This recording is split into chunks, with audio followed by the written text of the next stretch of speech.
Hello. Oh, can you hear me? Eves, you are on mute, and so is Padma. Yep.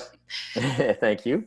Sure. Technology, we'll get used to it one day. Go ahead and get started. So welcome everyone. Thank you for joining our meetup today and our online meetup, essentially, as everything else is, right? So this is not a new phenomena.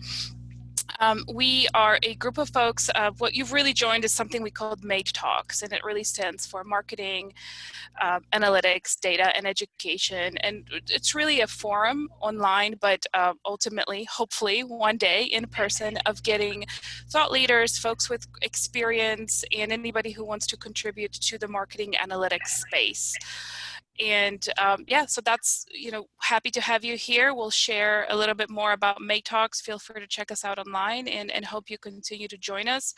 And maybe at some point also provide some information and yourself do a presentation. But who we have today and who will be really doing a lot of the presentation and discussion is going to be Padma. And Padma Hari is, and you can see her on video here, so now I also have the power of spotlight her, hence why you're seeing her video right now.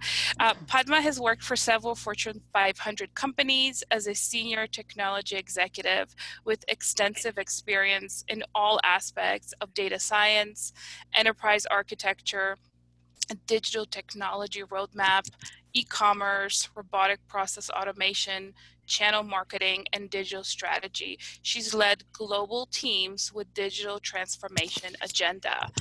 She currently advises companies on supply chain analytics and digital transformation. So Padma will be our main speaker, and then she will be joined by Yves Le Breton, who is going to be on the panel. Yves has 20 plus years of experience helping CPG brands with digital transformation and e-commerce strategy. He has spent most of his career working at Estee Lauder, but has also worked for Beisendorf, American Eagle Outfitters, and Revlon, to name a few. Yves has also lived and worked on 4 different continents, and as a result is well versed on the challenges of traditional CPG brands face when addressing the global digital economy. So welcome, Yves. Thank you. And then we also have Francis Lupan. Francis is a CPG marketing professional with 20 years of experience in food, pharmaceuticals, and beauty, working for Nabisco, Wyeth Pharmaceuticals, and Revlon. While she started out as a classical brand marketer in global and regional roles, she spent the last 4 years specializing in digital and e-commerce marketing. In the last 2 years, she headed up e-retail, e-commerce for Revlon Corporation, overseeing 15 brands across 10 beauty segments. All right. Welcome to everyone, and I will turn it over to Padma while I go ahead and display the presentation, and Padma will walk us through. And again, feel free to chime in at any time. If you have a question, feel free to chat or unmute yourselves. Padma, I am just getting myself set up here to make sure I've got this display. Sure. All right. Hello. Can you guys see my screen? Just let me know if that's Yep. perfect. Yeah, we can see your screen. Hello, everyone. Thank you, Anya. Thank you for such a nice introduction. And thank you, Yves and Francis, for joining me in this conversation. As many of you might be aware, this is part 1 of a 4-part series that we are doing on digital transformation. And it's basically to talk through the journey. It has in the media, marketing world, the change in how we are using technology has made the word digital transformation so big that it has taken a life of itself. So what we are trying to do is put some structure around it and streamline that conversation and say, like, if you really want to achieve that, what does that mean for a company? And in this session, we are specifically going to focus on how do you kickstart that journey, and how do you reach your goal? If you can see, I didn't say how do you become a more competitive company, how do you become how do you get incremental sales, or how do you get additional market share. It's about the company's goal. What are you trying to achieve with this transformation? So digital transformation is very personal for a company. It could be as robust as reinventing a business model, or it could be as tactical as process automation, data collection, going from basic reporting to a little bit robust analytics. So it could be many of these things. So what does actually digital transformation mean? It's actually a journey of adopting innovative technology and methods, whether you are a startup or mid-size enterprise or a huge corporation. Digital transformation is kind of essential to reshape your organization. It is the most structured effort in trying to redesign your business model, or even look at making your existing business model very effective and efficient, or moving to a completely new business model. And only through this journey, then you can simultaneously and gradually do this across your organization, improve competencies, improve skill sets of your employees, and and see how you as a company can lead. So if you look at total market, how the world today we are structured from a technology perspective, we have this huge conversation about, oh, there is so much data available, there is so much technology. The total world population is 8 billion people, around 8 billion, a little north of 7.5. 50% of that population is internet users. So you can imagine the amount of digital interaction these people are having. 68% of them are mobile users, and 42% of them are on social media. So these users have just given you umpty number of additional touch points on how do you can get your message across, how can you talk to them, how can you show your value proposition in the market as a company, whether you are a for-profit, non-profit, a products company, a services company, irrespective of what you are, but you can reach these customers through a digital channel. And that by design makes your digital existence very, very important in this day and age. Gartner, who's the industry research expert, predict 21 billion devices will be connected through a common network by 2020, which is this year. So in that kind of an integrated ecosystem, and so much visible right there, the network collaboration of business environment, how do companies compete? How you as a company can become more competitive and more effective? Look at our current situation right now. This pandemic has kind of forced our hand to rethink, reevaluate our business models of how, if this continues, and we still have to be very cautiously approaching life, how do very high touch services company perform? How much of their dependency on technology is going to increase? So the question then becomes how do you mold your business to that? And I cannot emphasize enough that this is a journey. It's not a flip of a switch, or you can implement new technology and you're digitally transformed.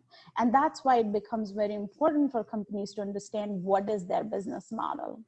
The new slogan for all businesses will be continuous evolution, evolving your business so it doesn't reach this tipping point where we are. They have to be aware that the current market opportunities, what are the upcoming opportunities, and they should be ready to grab it. So the question again becomes, why digital transformation? So one might argue and say, hey, you know what? I am not in the industry that is going through major shift. I don't need to transform. This might be true in a lot of cases, but one key point to remember is customer expectation does not discriminate. So when you have a consumer who has an expectation when they shop online, they should be receiving their products in 2 days, have similar expectation with all the other services they are availing. So why do we need to, the question of like, why do we need to transform digitally? It's important because your consumer expectation has changed. And with that being said, like, you have to be at the right place at the right time. Even looking at internal company efficiencies. So not every industry is consumer driven, right? With that being said, if you look at your internal structure of, if you're a product company, you're creating products, you have an innovation cycle, and that innovation cycle takes time. So how quickly are you able to go to market? And that becomes a very critical component if you are a very cross-functional team that uses technology to communicate as opposed to being in a very analog format. CPGs, predominantly in product development space. Think about companies that are into in e-commerce space. You want to change one small widget on the site. You have to gather requirements with IT, you have to do the development testing, and then it goes to deployment. And there is a life cycle to that. And how, as a company, can you become more agile, more nimble, more fast, so you can service your customer faster? So it's not only like, even if your business model stays the same, you still have to change because the use of technology has drastically changed. And if not marketing performance, you definitely have to change to have the operational efficiencies required. So when you look at this change, how should you look at the strategy? It's not like, just like, when you are thinking about strategizing a digital transformation, which is not like, and as I said, it's not going to be few days effort. It's going to be a journey. It's not a destination, it's a journey. So with that being said, like, how do you analyze? What is that framework that you use to analyze? You look at yourself, how quickly, what is my value proposition as a company? What is my goal? What am I trying to bring to the market? What is my competition like? What is my competition trying to do? Am I playing catch up? Am I leading the pack? Who's my consumer, and how has my consumer expectation changed? And it has become like, very transparent now. It's like, consumers don't have different expectation for different industry. They really don't care what industry you are. They have very similar expectation. I want what I want. I want what I want right now. And I'm expecting you to understand my needs before I can realize I have a need. It has been proven for like, decades ago with the invention of iPhone. Like nobody knew that a touch screen technology or the way the digital experience a telephone can provide will monumentally change how the consumer behavior is. And it did. And that's why it is very important to stay ahead of the curve and see what's new, what's upcoming. How can I modulate my consumer behavior that fits the product portfolio that I'm willing to offer? And how do I make sure this is a two-way conversation as opposed to me pushing what I want? So, and when you are looking at your resources, am I equipped to become that company? Am I equipped to become the data-driven company? And all this entire strategy session, this strategy understanding has to come with evidence. Data, your evidence as like, what are you doing today? What is effective? What is not working? Not a gut feel, but actually facts of what is working in the industry or in your vertical. And the other component is you need to have a senior leadership buy-in. Transformation strategies usually tend to fail if they go bottoms up. A culture change always has to be driven tops down. So the goal of your digital transformation for an organization is basically to have like, increased efficiency, enhancing services, improving collaboration, optimizing processes. So these are your fundamental foundational goals that you're working with. And around that, you need to formulate your strategy. So what are the key components that we are looking when we say, how does digital transformation look like? The first and foremost, and one of the most critical one, is your business strategy roadmap. Where are you today? Where do you want to go?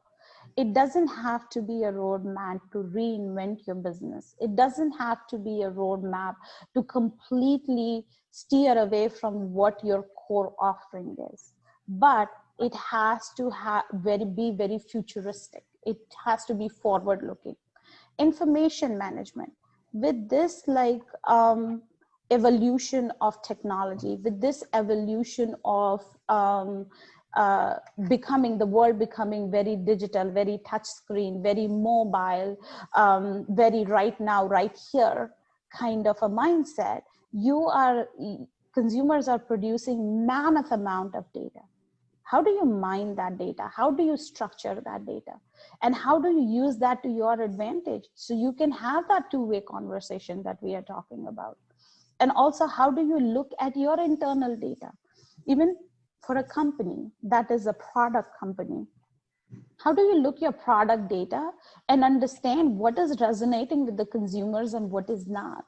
So that constant evolution is very critical, and having a method to the madness is also very critical. The next component is intelligent automation. Companies you might have heard the word like robotic process automation, which is right now is a huge buzzword that's going around. What does that mean? Like the human tasks that are repetitive, that doesn't need any kind of intellect, that are very common. Everybody in their jobs do this. Like it can be as simple as looking at pulling reports, mining data, or it could be as simple as two systems transferring data between each other. So how do you automate all that? Or even the bots that you have on site, how do they answer your canned question? Hello, how are you doing? That's a very automated structure. So as a company, how do you get there that you use your resources, your employees, your budget, your funding, all to something that is going to enhance the consumer experience as opposed to doing mundane tasks? The fourth pillar of this is program planning and execution. Extremely critical. You need to have a structured roadmap. Buying 10 different technologies and putting that into your ecosystem is not going to digitize you. You have to change the process. You have to improve the competencies of your employees, because remember, a new technology does not teach new skill sets. That's a very different thought process. And when I say thought process, you have to change your mindset. One of the critical components of digital transformation starts with digital thinking. Studies have shown, according to Industry Week, 40% of the enterprise executives say they have achieved improved operational efficiency as a result of digital transformation. And it was not necessarily an operational transformation. So that's where one change is going to have a tidal effect across the organization. And that is why it's extremely critical that the leadership has a very strong hold on how they are driving this. Digital transformation strategy is usually very easily misunderstood as a technology strategy. People think if we, as I said earlier, if you put additional technology in the space, we are digitized. It's about understanding the shift in customer behavior towards digital. It's about embracing digital strategies that will make customer interaction and experience better, irrespective of the time and the place. And now, today, as we sit today in 2020, digital transformation is a necessity. It is not an optional exercise. It has become a requirement to survive this environment of business. And when you're looking at the technology strategy. Technology is a very small component of this entire ecosystem. You need to understand what is your business offering, where are you going as a company to make sure you reach your destination. And having new technology is not going to take you there. Digital transformation strategy is defined as a strategy to create an enduring competitive edge in the digital economy. It's a metamorphosis of a traditional business to gradually go into a digital space. It's basically a new playground that we are looking at. So when we look at that, what are the key things we want from our digital transformation strategy, and what are the hurdles we run into when we are trying to do this transformation?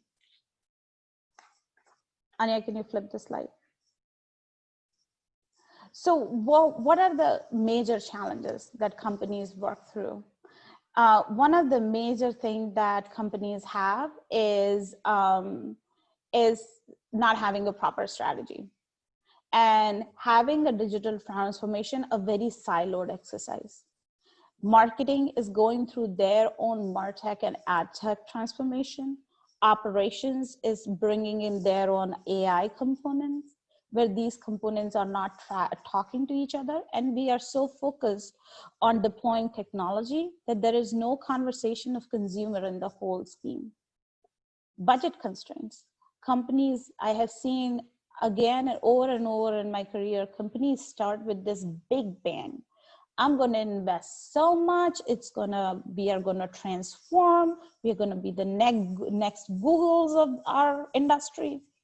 And what happens is they implement the first technology and they don't see the ROI. The reason why they don't see the ROI is they did not actually set the goals properly. And the next budgeted iteration, the budget gets slashed. And then it becomes a cycle of like slashing the budget. And then they go, oh, we had a digital transformation agenda. It actually didn't go very well. But the point is like, did you have an agenda or an aspiration? It has to be a very structured approach. A big component that companies usually don't put at front and center is change management. The first knee-jerk, we are humans. Look at what's happening right now with COVID-19. We are so vulnerable that a virus can take us down. With that being said, we are still fighting this. We have a sect of people saying, oh, if it's your time, go to work, right? So it's like, it's a lot of human.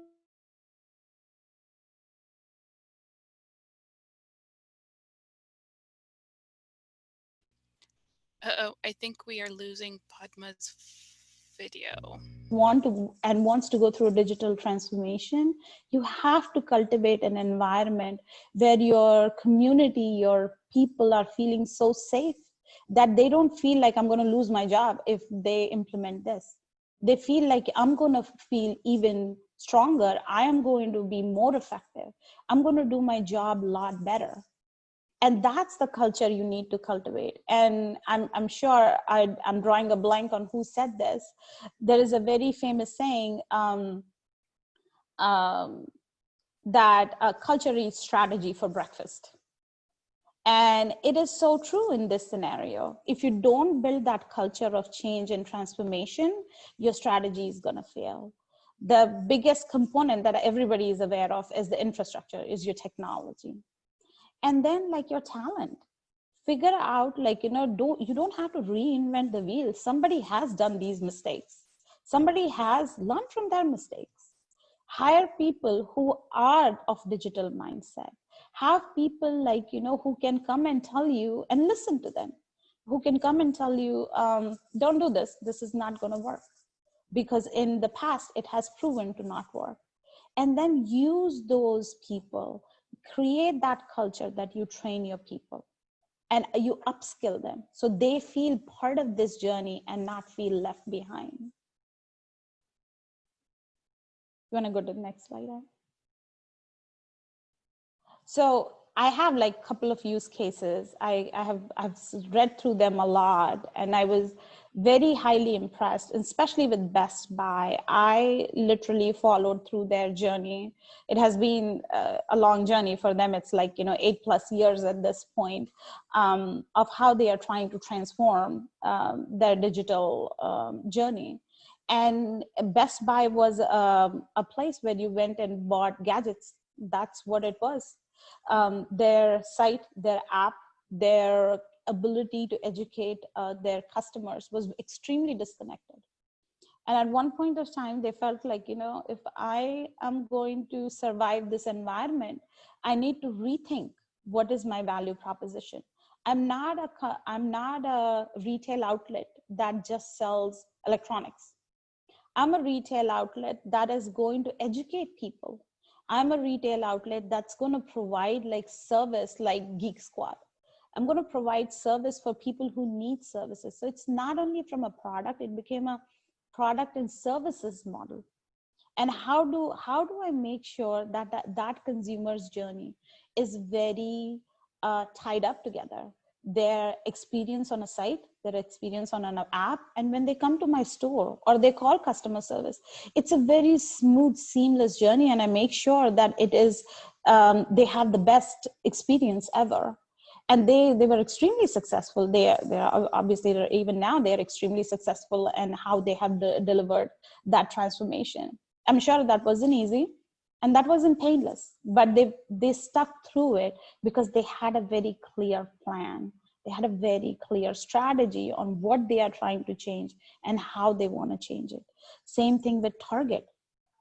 As you see, like, umpty number of retailers are struggling today. There are two schools of thoughts, like, oh, e-commerce is the king or the store is the king. And one of the biggest debates that you see in all the retailer stores happening is, I am a very high touch environment. Well, now the high touch is a very speculated word in the current environment, but that competition had always existed. And what Target did is, Target was like, you know what, I'm actually trying to do my best to bring my store into my online world. I am going to have enough technology in the store that this journey becomes seamless for you. It might be an internal struggle for me. And for Target, it was more than external consumer facing. It is building that internal competency of where the online and the offline teams are working together, and they are consumer focused. And they are thinking like, how does she discover me? How does she shop me?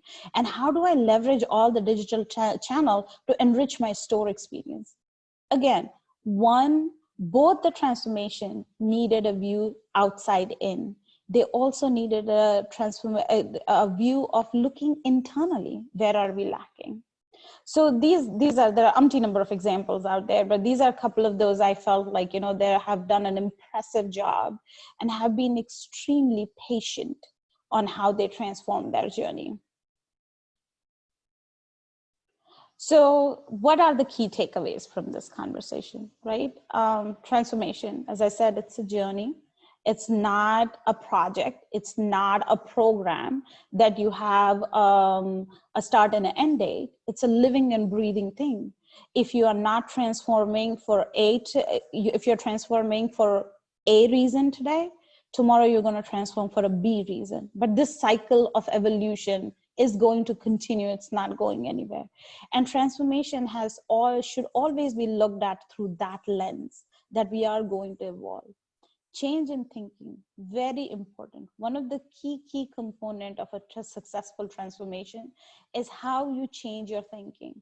And it's not only the leadership that has to change the thinking, it is the company-wide, that rallying up the troops and having a common goal and common agenda on how that change thinking has to work, has to be very well defined and very well orchestrated.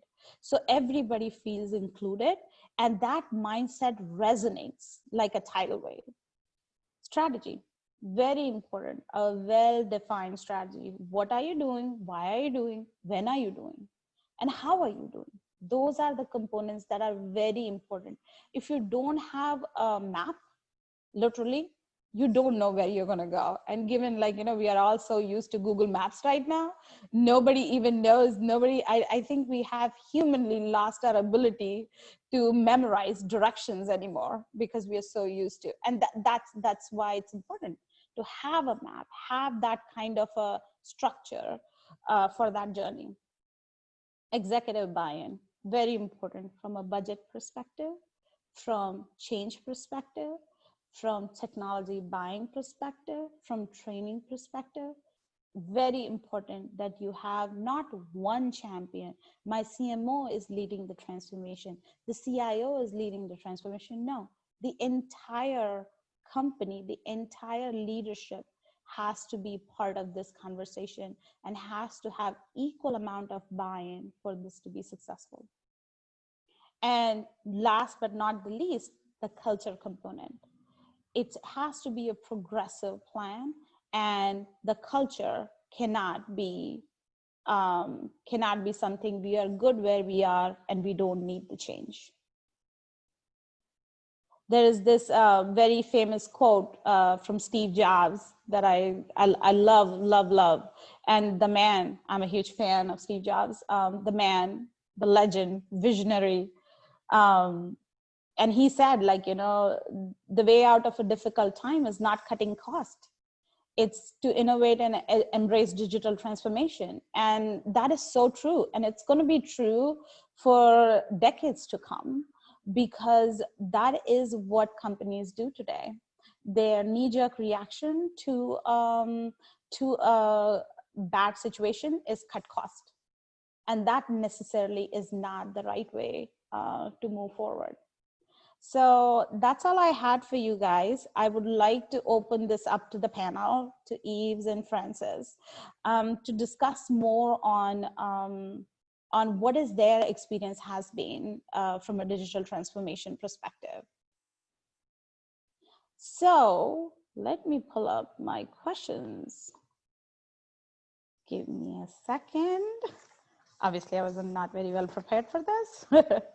Based on your past experience, what do you think, like, how has digital transformation panned out for companies?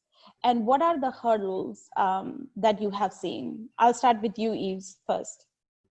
Yeah, in my experience, I think I'll pick up on one of your points, Padma. It's absolutely critical to have buy-in from somebody at the highest level in the organization. This is not something that can happen from the bottoms up. And the other thing that I've found is, the only way that these major transformations work is if you put the incentives there for everybody to push in the same direction. Because if not everyone is incentivized to achieve the same objective, you're going to have holdouts. You're going to have people who say, well, why do I need this? The way we're doing it is fine. We've been doing it like this for 10 years. I don't want to do it any differently. So having buy-in from the top and alignment on incentives, and I'm talking, very clearly, such basic things as the way that your performance is judged at the end of the year, or the way that your bonus is being paid at the end of the year. There needs to be a very concrete way to measure the level of support from everyone in the organization. I agree. Francis, you have something to add? Yeah, I think from my experience, when we say the word digital transformation, it tends to intimidate a lot of people. And this intimidation is actually born out of like a little bit of, you don't know what it actually means. And I think the most important thing is to simplify the concept of what digital transformation is really. It's not the technology. It's really, digital transformation is transforming the way you think and the way you do things, because the consumer journey has changed, right? So if you simplify the concept, it makes it more understandable for everyone. So that's, I think, first. What worked for me in the role that I'm in is to simplify the concepts, because immediately it can get intimidating. The second is simplification and education is key on top of executive buy-in, because you might have the buy-in. They might say, yes, we definitely need to grow our e-commerce business. But if they don't understand how an Amazon ecosystem works, right? If they don't fundamentally understand the key concepts of digital transformation, or for something as simple as e-commerce, it's going to be hard for them to understand the smaller tactics. And so what I've found is what works for me across all levels is to simplify it. At the end of the day, don't get stuck on the technology. Simply what we're doing is meeting the consumer, because she's like running ahead of us. And so what is it that we can do to change to meet her? So simplification and education, I think, is what's worked. Every time we get somebody to understand a simple concept, you immediately get buy-in. So I found that in my role, the less I go technical and the more I bring it back to the consumer, the job to be done is to meet her where she is, then you get the buy-in and you get the understanding, which is key. I totally agree. Very well said. I totally agree. Simplicity. And a lot of time we tend to dismiss that, especially when you are in the middle of things. You think, if I understand, everybody understands. And it's not, like, the digital transformation, the bird itself has taken a life of itself, that it can get intimidating. And I would say that, you would think people would ask questions, but they don't want to be the first person in the room saying, I really don't understand what you mean by the buy box. Let's just say something as simple as that. And if you're in a digital role, you have to be an evangelist, right? You have to go out of your way to educate and to volunteer and to sense if the pushback is from ignorance, or if the sense is from like, I don't understand what this means. And so constant education, opening silos, raising your hand to say, I want to educate and have a session on content as an example, or how we measure it, and have it done on a regular basis is part of the upskilling that you mentioned, Padma. It's constant, because you can never underestimate or overestimate what people know, right? So we live it, we breathe it, but sometimes you just have to take it down and say, think like a customer, you're a customer, you do go online, you shop, you do social media, and once you put it down to that level, then there's a better understanding. Thank you. So my next question is, you both have good CPG experience. Now we are seeing a big change in the CPG landscape with the indie brands coming in, and there is so much competition out there. How do you see, like, digitization will make sure, like, will the brand survive this change or not? How's that going to help, you think? I would say, first and foremost, even before digitization, a big reason why the indie brands are very successful is because they are solving a problem, right? A very specific problem that has remained unsolved. And they're able to get that message across faster because they understand where their consumers are. They're meeting the consumers in the 50-yard line faster than legacy brands, right? So I think the basic understanding is they are obsessed with the consumer. They are obsessed with her needs, and they're obsessed and truly believe that their message is relevant, and find ways to have her understand this message. So I think that's what they do very well. They use technology as an enabler to meet her in the 50-yard line, right? So it's a little bit different when sometimes legacy brands tend to go technology first, right? When they kind of have to backtrack a little bit and question themselves, is it relevant? Is the way they're saying something relevant? Are they solving something? And then go the technology route. Because I think foundationally, that's why the indie brands are really doing very well. I have a quick question here. Can you hear me? Yep. Or yes. This is a great point that you touched on.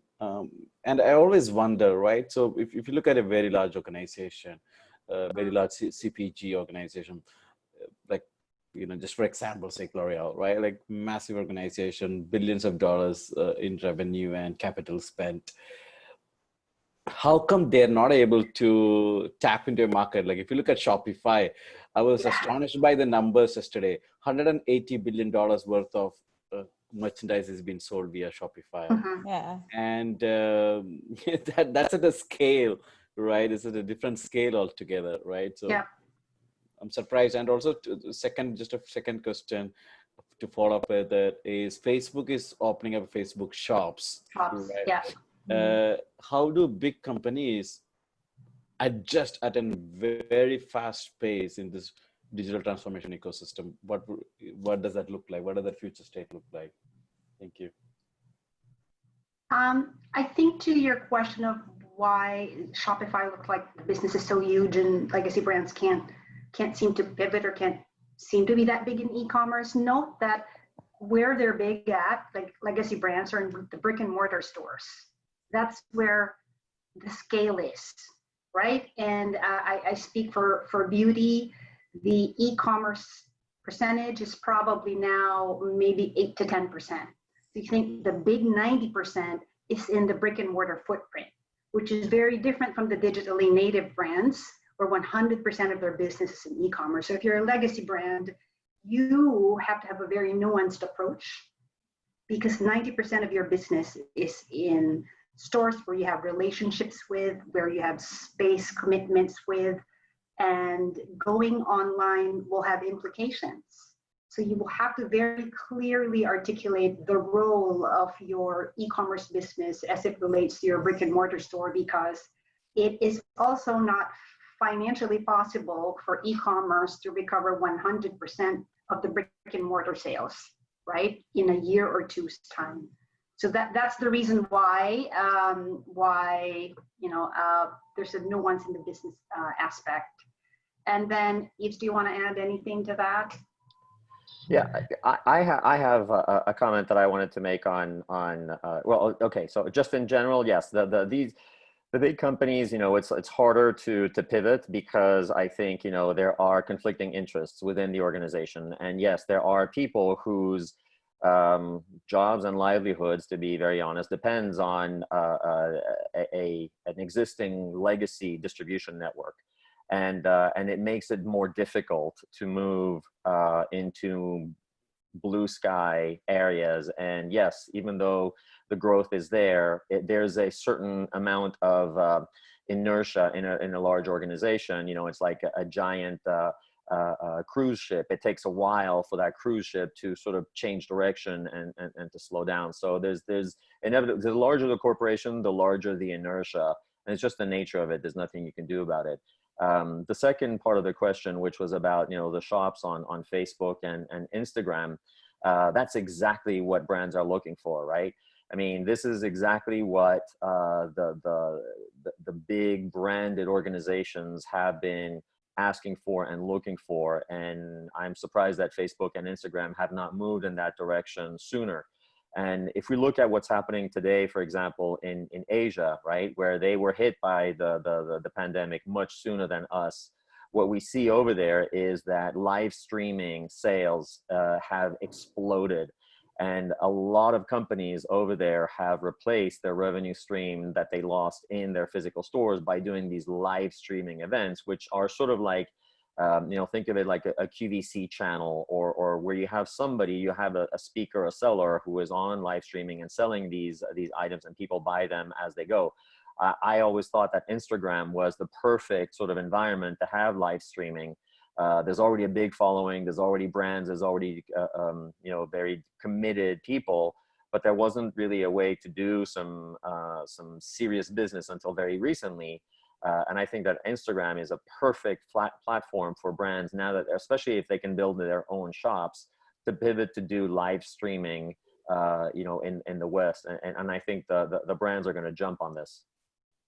I'll add one more point to that. Like, to your question, Jay, studies were showing that by 2032, is when the businesses will go 50-50 online and brick and mortar.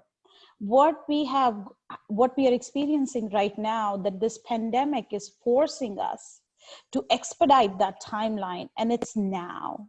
And with that being said, like, you know, these big companies like L'Oreal, and even for that matter, Revlon, your ecosystem, your supply chain ecosystem is set up to feed a brick and mortar business. To Francis's point, the percentage of e-commerce business is so little in the grand scheme of things. The companies were at a position where this was aspirational. It's nice to have. It was not a reason that you might cease to exist. Now with this pandemic, what has happened is it has given you, either you become a digital company or you will disappear in the oblivion, because that high touch sales model might not work in near future. Yep. Thank you.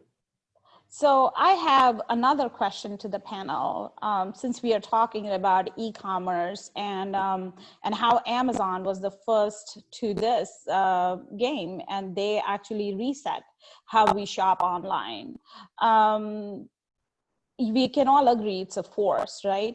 With Amazon becoming the essential part of your ecosystem, how are companies making sure that their media dollars go far, the investment that they are doing, and where does that conversation happen of my media dollars pushing my Instagram sales more than my media dollar pushing my Amazon sales more? So how are companies thinking about that? Can you guys talk about that a little bit? Yeah, well, I say that I think first and foremost is you need to have a very deliberate distribution or channel strategy in e-commerce. It has to be nuanced, right?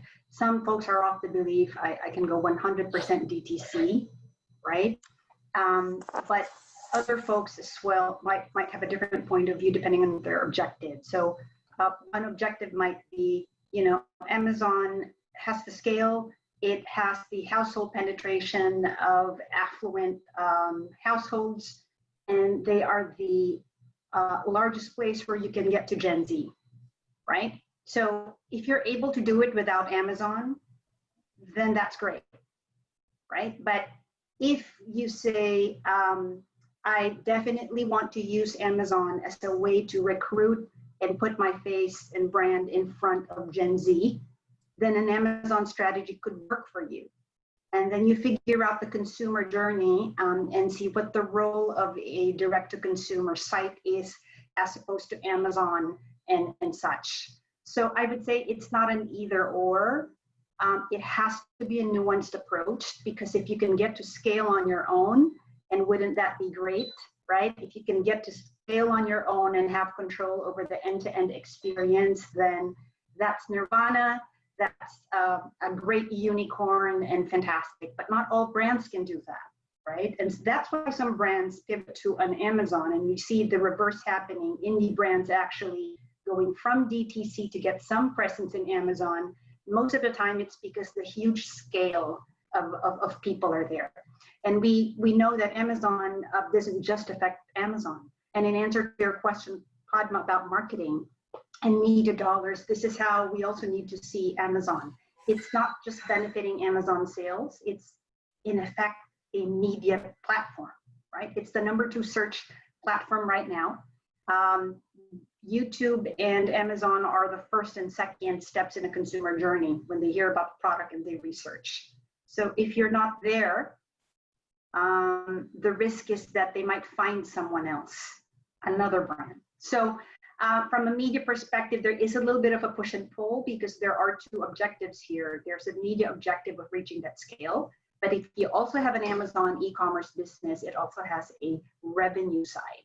So I would say for most companies, it falls on the marketing side or the digital side, where the digital side probably oversees all of e-commerce. But note that there is a two-pronged objective in terms of media, one to achieve sales and one to achieve reach.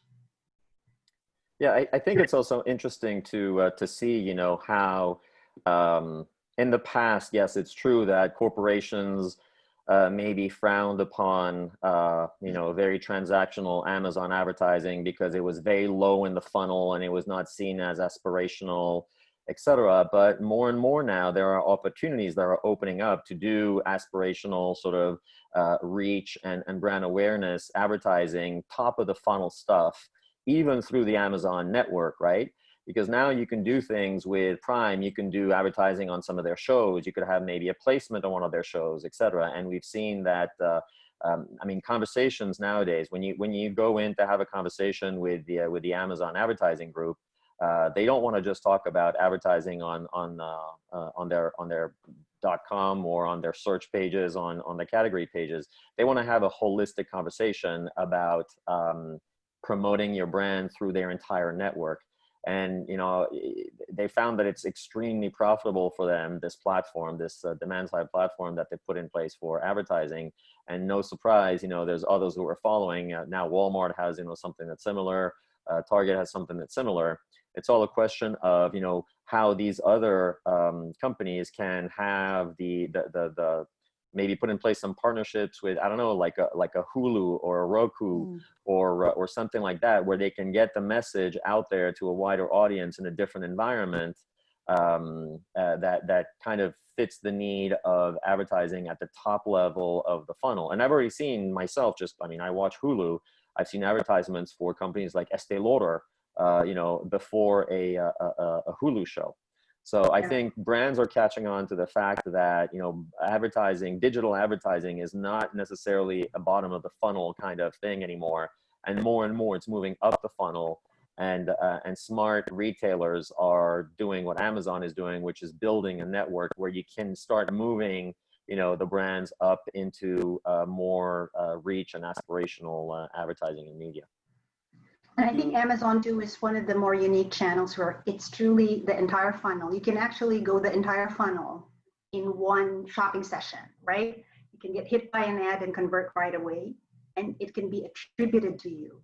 And that's the reason why it's very attractive, because it is possible that you get taken to the entire funnel in one go. I guess we're gonna... Sorry, Padma, I'll also just chime in that we have a question that came in through chat. So why don't I go ahead and read that to the panel and you guys can respond. From Sumesh, question on digital marketing and its effectiveness. There is a model wherein YouTube says that subscribe to my services or I will continue to show ads. That's annoying. But Facebook has an unobtrusive approach. It takes your browser history and streams relevant ads as you watch your Facebook feed. What's the panel's point of view? That's a tough one. It really depends on what your position is on privacy, right? Because Facebook, is less obtrusive than YouTube in this situation, because Facebook is actually selling you to someone else. We don't pay for things on Facebook because Facebook is selling us as eyeballs to other people. YouTube is taking the point of view, and some other companies are saying, we don't have to necessarily monetize you if we find another revenue stream by which we can still continue to operate. So it's, in the end, these businesses are here not for altruistic reasons. They're here to make money. They have to make money one way or another. And one time I heard somebody say, Facebook is not they're not in the business of connecting people. They're in the business of selling people. And if you're fine with that, then that's great. If you don't mind that Facebook is using your information to make money on it, that's awesome. I think it's good that what YouTube and others are doing is giving you a choice, and say we may not have to use your private information to make money on it if you're willing to contribute something to the model. And I also think that, go ahead. So yeah, at the end of the day, if it's a relevant message, I'd love the message. Right? It's only when an ad is irrelevant that you're irritated. But I think as brand folks now, the more we should be very watchful about truly sending relevant and customized message, because if it's relevant, it doesn't matter if it's an ad, it has value to the end consumer. See, I also think there is a difference in the business model between YouTube and Facebook, because one is a push and one is a pull. So the way they are trying to send the messages, one is trying to get your browsing information and it's pushing this based on, and as Eve said, they are in the business of selling you to other, like, you know, they are in the business of, like, you know, eyeball business, lack of a better term. And that's where they are taking, given we don't have very robust privacy laws, they are getting that information and serving you the ad because that's their model. It's a push model. As opposed to YouTube, it's a pull model where they are saying, I'm going to provide you the commercials, whatever I provide. But if you don't want to be part of this, this is part of my structured approach to provide you content. If you don't want that, then you subscribe to me and you won't have this problem. Then you won't receive these commercials that you are not looking for. So I think it's that approach that's different. I agree with Francis and Eves. It's about relevant content, and it's about, like, you know, selling. They're in the business of advertising, both of them, and that's what they are being true to. I hope this answers your question.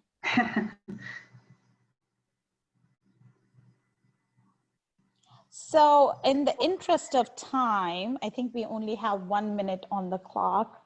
That's right. So, you have one final question that you want to ask everyone, Padma. We can continue for a minute over if there's something interesting, or it's up to you if we want to wrap up. And that means everybody has to come back to the next one to get more information. This is a good teaser. This is the push and pull that we're doing. I see there is a question from the audience there. One more. You want to take that? Sounds good. From Honing Kok, as part of the digital transformation journey, I strongly believe AI and ML will also be part of the equation. Can you elaborate on that? I can elaborate on that a little bit. So if you log into our future sessions, there is a specific session on analytics where we are going to talk about data, analytics, AI, ML, all that. And my point of view on that is it's a means to an end, right? AI, ML are techniques that you can use to get your message across, to get, like, you know, get that conversation going, and which is very important for the digital ecosystem. However, that's not be all and all. It's going to be part of your technology component, but not every company in today's world is ready for that. So that's where you need to find what is my value proposition and where do I fit into this ecosystem. I'll ask Eve and Francis to. I completely agree with the question and the implication that AI and machine learning are essential to the process. It's just the demands placed on brands and organizations for content and for digital ready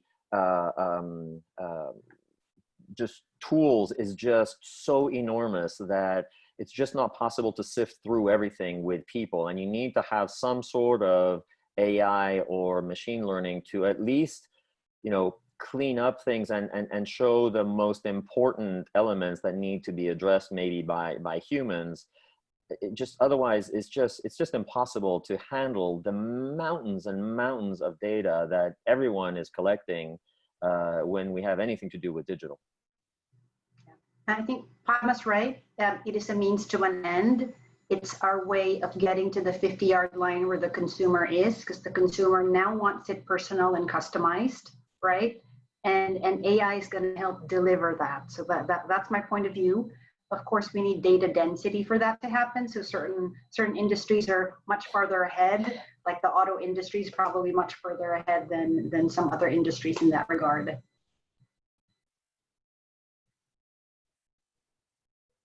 Wonderful. Thank you, everyone. Padma, thank you for the presentation. Yves and Francis, thank you for contributing your knowledge as well.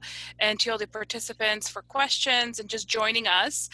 We'll follow up with an email just generally asking for your feedback, but also we hope to see you at our next event. And, you know, we'll send a website link so that you can check out the space and let us know your thoughts. So thanks, everybody. Appreciate your time. Anya? Yes. Can I ask a quick question?